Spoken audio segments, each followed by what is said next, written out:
आप देख रहे हैं न्यूज नाउ 24/7। ताज़ा खबरों के लिए हमारे साथ बने रहें।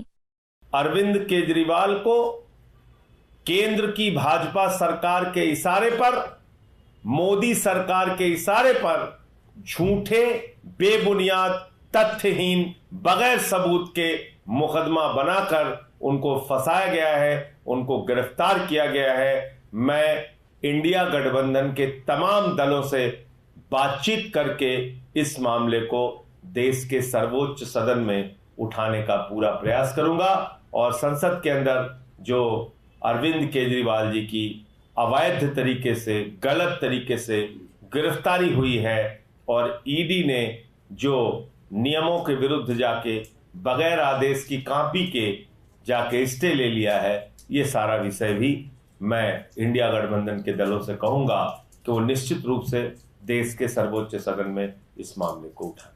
सीबीआई द्वारा अरविंद केजरीवाल की गिरफ्तारी के मामले को अब आम आदमी पार्टी संसद में उठाने की तैयारी कर रही है।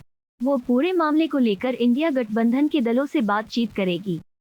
राज्यसभा सदस्य संजय सिंह ने कहा कि सीबीआई ने गुरुवार को कोर्ट में झूठ फैलाया कि तथाकथित शराब घोटाला मामले में अरविंद केजरीवाल ने मनीष सिसोदिया का नाम लिया है। कोर्ट में मौजूद अरविंद केजरीवाल द्वारा सीबीआई के इस झूठ पर आपत्ति जताने के बाद जज ने उनके बयान की कॉपी देखी। अरविंद केजरीवाल का बयान पढ़ने के बाद जज ने यह माना कि सीबीआई गलत बोल रही है। केजरीवाल ने ऐसा कोई बयान नहीं दिया है। ये लोग हमारे खिलाफ दुर्भावना से काम कर रहे हैं। ये भाजपा सरकार के इशारे पर हमारे खिलाफ राजनीतिक साजिश के तहत काम कर रहे हैं। इसलिए इनके द्वारा कही गई बातों को पुष्टि करना मीडिया की भी जिम्मेदारी है, वरना ये घटना बार बार दोहराई जाएगी। संजय सिंह ने कहा कि यह सोचने वाली बात है कि सीबीआई और ईडी जैसी प्रतिष्ठित जांच एजेंसियां पिछले 2 साल से दिल्ली के तथाकथित शराब घोटाले की जांच कर रही हैं, लेकिन अब तक इनकी जांच पूरी नहीं हुई। इस दौरान 50,000 पन्ने की चार्जशीट दाखिल की, 464 गवाह बना दिए। जो कागजात अरविंद केजरीवाल और मनीष सिसोदिया को बेगुनाह बताते हैं, उन कागजातों को सीबीआई और ईडी ने गैर भरोसेमंद बताकर कोर्ट से छुपाया। ये किस तरह की जांच है? जिस दिन इलेक्टोरल बॉन्ड का मामला सामने आया और शरद चंद्र रेड्डी द्वारा भाजपा को 60 करोड़ रुपए की रिश्वत देने का खुलासा हुआ था, उसी दिन अरविंद केजरीवाल को गिरफ्तार कर लिया गया। ईडी सीबीआई के पास अरविंद केजरीवाल के खिलाफ कोई सबूत नहीं है। संजय सिंह ने कहा कि सुप्रीम कोर्ट ने अरविंद केजरीवाल को अंतरिम जमानत देते हुए आदेश में स्पष्ट लिखा कि अरविंद केजरीवाल से समाज को कोई खतरा नहीं है, उनका कोई क्रिमिनल रिकॉर्ड नहीं है।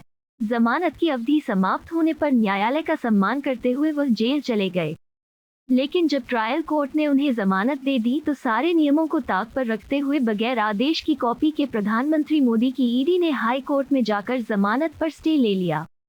ट्रायल कोर्ट ने अपने आदेश में साफ साफ कहा है कि अरविंद केजरीवाल के खिलाफ कोई मनी ट्रेल नहीं मिला है, गोवा चुनाव में पैसे के इस्तेमाल का कोई प्रमाण नहीं।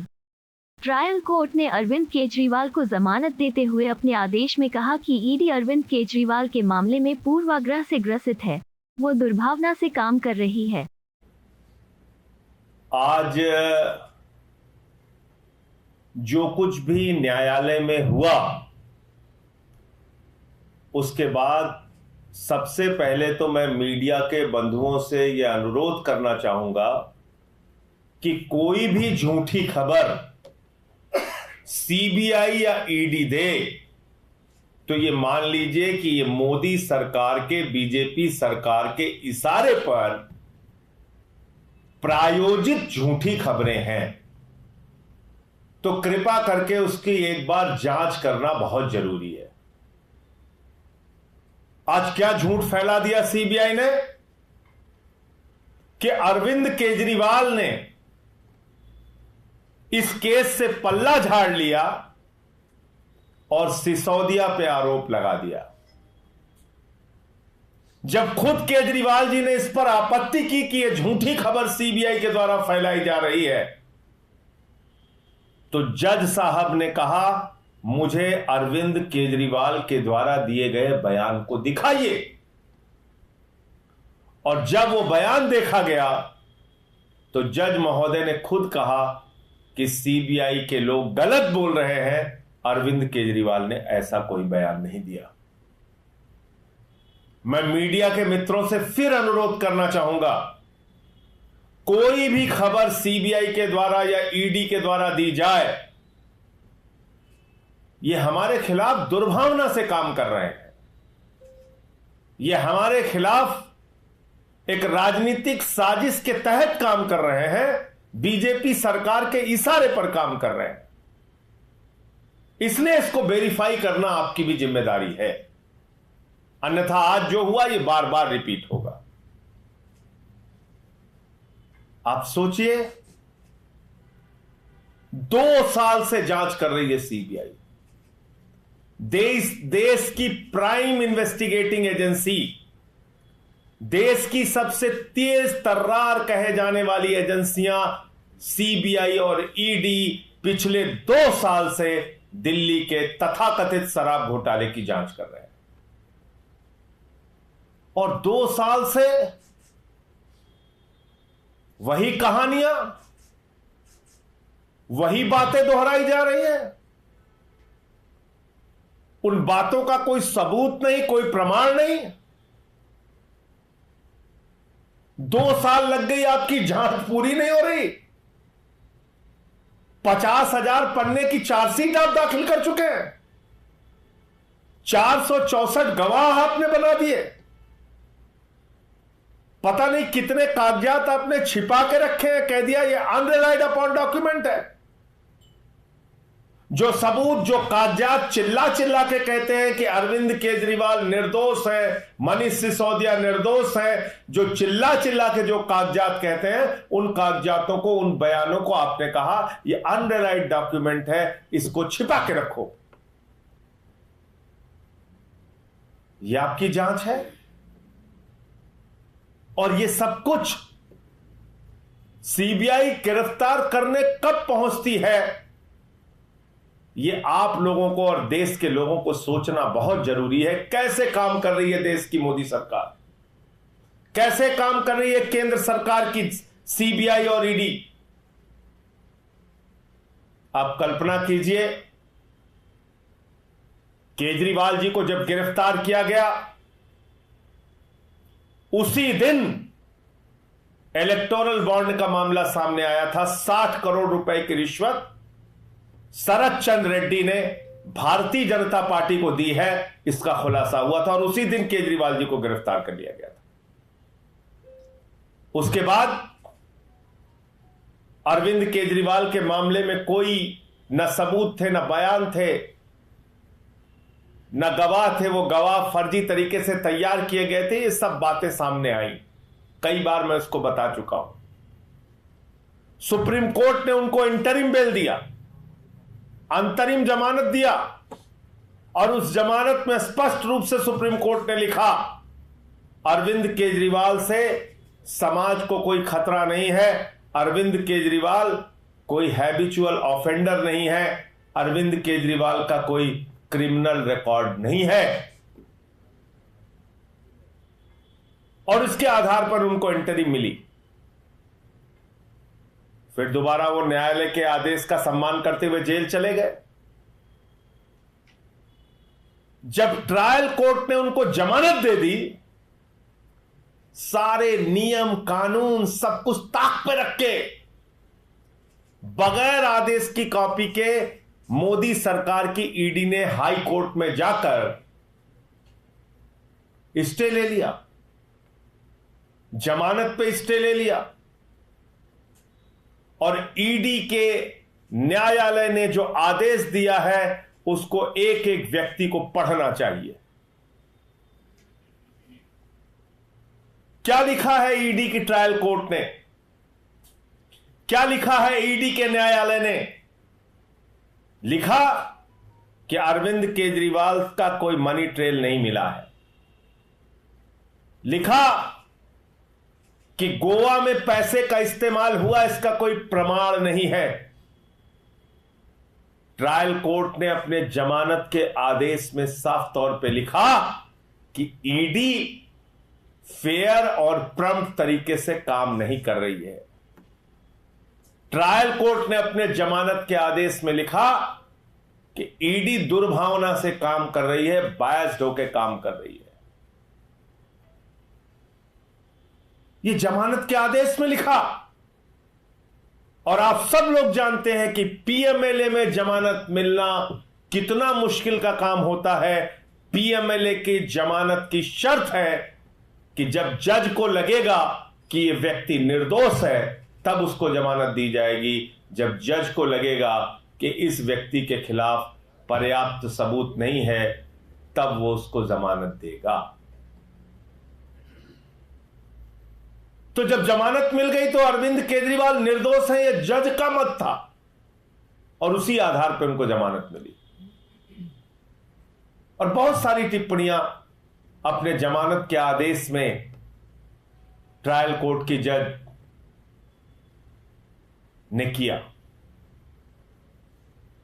हाई कोर्ट पहुंच गए, हाई कोर्ट से बगैर आदेश के स्टे ले लिया। हमने तो पूछा किस बात का स्टे लिया था? ईडी ने हवा का लिया, पानी का लिया, सड़क का लिया, जमीन का लिया, किस बात का स्टे लिया? लेकिन स्टे ले लिया। अब फिर हम मामला लेके सुप्रीम कोर्ट पहुंचे। सुप्रीम कोर्ट से जब अरविंद केजरीवाल को जमानत के आदेश पर रोक जो लगी थी वो रोक हटने की पूरी संभावना थी, अरविंद केजरीवाल के बाहर आने की संभावना थी, उस समय सीबीआई जागती है। कौन सी सीबीआई? वो सीबीआई जो पिछले 2 साल से सो रही थी। वो सीबीआई जिसके सामने 16 अप्रैल 2023 को पहली बार अरविंद केजरीवाल गवाह के तौर पर बुलाए गए। गवाह के तौर पे, याद रखिएगा, आरोपी के तौर पे नहीं, गवाह के तौर पे अरविंद केजरीवाल जी बुलाए गए। 2023 16 अप्रैल। तो भाई अगर अरविंद केजरीवाल आरोपी थे तो अप्रैल महीना से लेके आज जून महीना आ गया, पिछले साल से लेके अब तक 14 महीने हो गए। 14 महीने।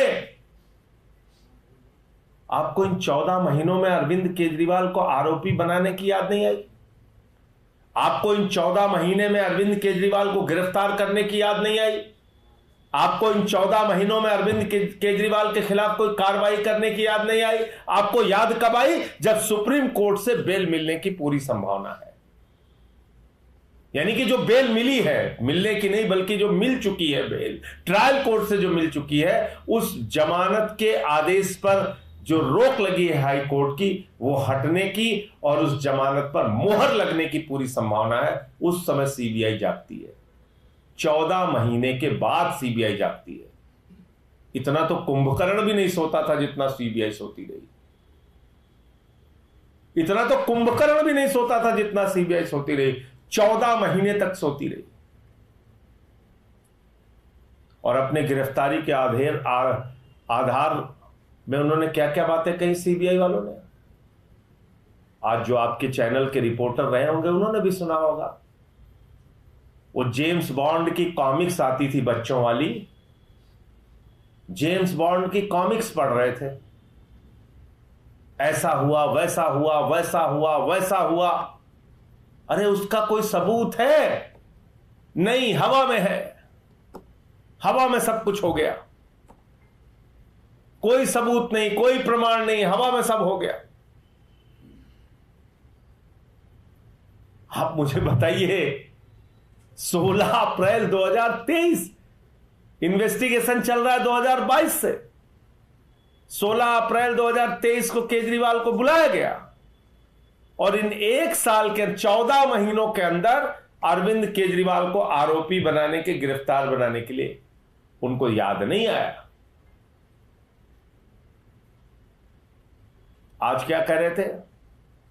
कह रहे थे मंगुंटा रेड्डी का एक बयान अरविंद केजरीवाल के खिलाफ है जो उन्होंने 24 जनवरी के महीने में दिया। खुद सीबीआई ने कहा है कोर्ट के अंदर, जनवरी 2024 में वो बयान दिया गया। तो भैया मंगुंटा रेड्डी का बयान तो ईडी में जुलाई 2023 में हो चुका था। मंगुंटा रेड्डी का बयान तो ईडी के सामने 2023 जुलाई में हो चुका था। वही बातें उसने ईडी के सामने कही थी। ईडी और सीबीआई मिलकर मनीष सिसोदिया के मामले में जब सुप्रीम कोर्ट में बहस कर रही थी तो ईडी ने ये सारे तथ्य, ये सारे बयान मंगुंटा रेड्डी के बताए थे सुप्रीम कोर्ट के सामने। तो सीबीआई क्या कर रही थी? जनवरी में आपके पास मान लीजिए बयान दे दिया, आप कह रहे हो जनवरी में बयान दिया मंगुंटा रेड्डी ने, और मंगुंटा रेड्डी ने तो तरह तरह के बयान दिए। मंगुंटा रेड्डी ने ही बयान दिए हैं कि अरविंद केजरीवाल से और एक्साइज पॉलिसी से कोई लेना देना नहीं। मैं 5-7 मिनट के लिए उनसे मिला था और उसका एक्साइज पॉलिसी से कोई लेना देना। यह मंगुंटा रेड्डी का बयान है जो आपने छिपा के रखा है ईडी के दफ्तर में। तो जनवरी में आप कह रहे हैं 2024 जनवरी में मंगुंटा रेड्डी ने बयान दिया। तो भैया जनवरी बीत गई, फरवरी बीत गई, मार्च बीत गया, अप्रैल बीत गया, मई बीत गया, जून बीतने वाला है। 5 महीने हो गए आपको होश नहीं आया। होश कब आया? मुझे बार बार दोहराना पड़ रहा है। होश कब आया? जब ट्रायल कोर्ट ने अरविंद केजरीवाल को जमानत दे दी, जब ट्रायल कोर्ट ने अरविंद केजरीवाल को निर्दोष मान लिया। और आप जानते हैं पीएमएलए के मामले में जमानत पाना कितना मुश्किल है। तो अगर यह मंशा है भारतीय जनता पार्टी की कि हमको एक मुख्यमंत्री को पकड़ के जबरदस्ती जेल में रखना ही है, तो मुकदमे पे मुकदमा, मुकदमे पे मुकदमा, मुकदमे पे मुकदमा बनाते जाओगे। झूठे मुकदमों की तो कोई सीमा है नहीं, चाहे जितना आप लगाते जाइए। तो मैं फिर दोहरा रहा हूं, अरविंद केजरीवाल को केंद्र की भाजपा सरकार के इशारे पर, मोदी सरकार के इशारे पर झूठे, बेबुनियाद, तथ्यहीन, बगैर सबूत के मुकदमा बनाकर उनको फंसाया गया है, उनको गिरफ्तार किया गया है। मैं इंडिया गठबंधन के तमाम दलों से बातचीत करके इस मामले को देश के सर्वोच्च सदन में उठाने का पूरा प्रयास करूंगा और संसद के अंदर जो अरविंद केजरीवाल जी की अवैध तरीके से, गलत तरीके से गिरफ्तारी हुई है और ईडी ने जो नियमों के विरुद्ध जाके बगैर आदेश की कॉपी के जाके स्टे ले लिया है, ये सारा विषय भी मैं इंडिया गठबंधन के दलों से कहूंगा कि वो निश्चित रूप से देश के सर्वोच्च सदन में इस मामले को उठाएं। आपको यह वीडियो पसंद आया हो तो इसे लाइक करें, हमारे चैनल को सब्सक्राइब करें।